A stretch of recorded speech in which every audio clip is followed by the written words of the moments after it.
अस्सलाम वालेकुम, उम्मीद है आप सब खैरियत से होंगे।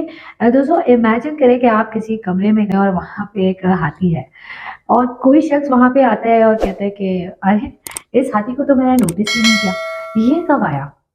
क्या ऐसा पॉसिबल है? ऐसा पॉसिबल नहीं है। क्यों? क्योंकि हाथी बहुत बड़ा होता है, इतना बड़ा होता है कि आप उसे इग्नोर नहीं कर सकते। अंग्रेजी में एक मुहावरा इस्तेमाल किया जाता है, N elephant in the room. क्या मतलब होता है इसका? इसका मतलब ये होता है कि जब आपकी ज़िंदगी में कोई ऐसा मसला आता है, कोई ऐसी परेशानी आती है जो कि इतनी ऑब्वियस हो कि सबको नज़र आ रही हो, लेकिन हम में से कोई भी उसके ऊपर बात ना करना चाहे, हम सब उसको अवॉइड करना चाहें। क्यों? क्योंकि उस पे बात करने से हमें खुद के कंफर्ट ज़ोन से बाहर आना पड़ेगा। इसी सिचुएशन को कहते हैं कि we are sitting with an elephant in the room. आपकी ऑर्गेनाइजेशन में कोई एक ऐसी पॉलिसी आ गई है जो कि लोगों के लिए बहुत परेशान कुन है। हर कोई उस पॉलिसी से, उस नए रूल से परेशान है। लेकिन क्या है? कोई भी बात नहीं कर रहा। क्यों नहीं कर रहा? क्योंकि हम बात करेंगे तो और सवाल खुलेंगे, मसले मसाइल शुरू हो जाएंगे। कहीं मैं बॉस की गुड बुक से ना निकल जाऊं, कोई नहीं बोल रहा तो मैं क्यों बोलूं, वगैरह वगैरह। Then we will say that we are sitting with an elephant in the room.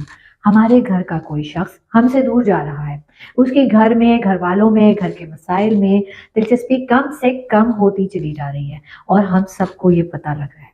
हम सब इस चीज़ से आ गए, लेकिन हम में से कोई उससे बात नहीं करेगा, कोई इस टॉपिक को डिस्कस नहीं करेगा, क्योंकि इससे खिंचाव शुरू हो जाएगा, लड़ाई शुरू हो जाएगी। मैं क्यों बात करूँ? कोई नहीं कर रहा, सबको पता चल रहा है, सब चुप है, तो मैं क्यों बोलूँ? Then we are sitting with an elephant in the room.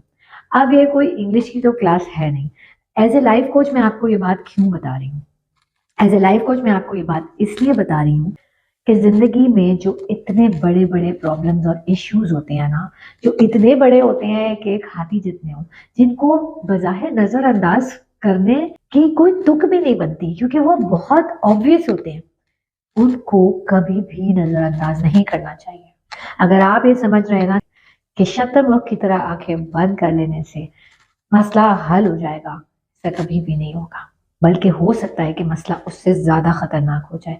आप खामोश रह रह के अपने ब्रेन पे आ जाए और फिर वो बातें कह जाएं जो कि आपको नहीं कहनी चाहिए, और वो सब कुछ कर जाएं जो कि अगर आप पहले डिस्कस कर लेते तो ना करते। इससे बेहतर है कि आप उस एलिफेंट को देख लें, उसके मुतालिक बात कर लें, ताकि मसाइल को वक्त पर सुलझाया जाए, या कम अज कम आपको बाद में कभी रिग्रेट ना हो कि मैंने बात नहीं की थी। Don't sit with an elephant in the room, talk to each other. Thank you very much.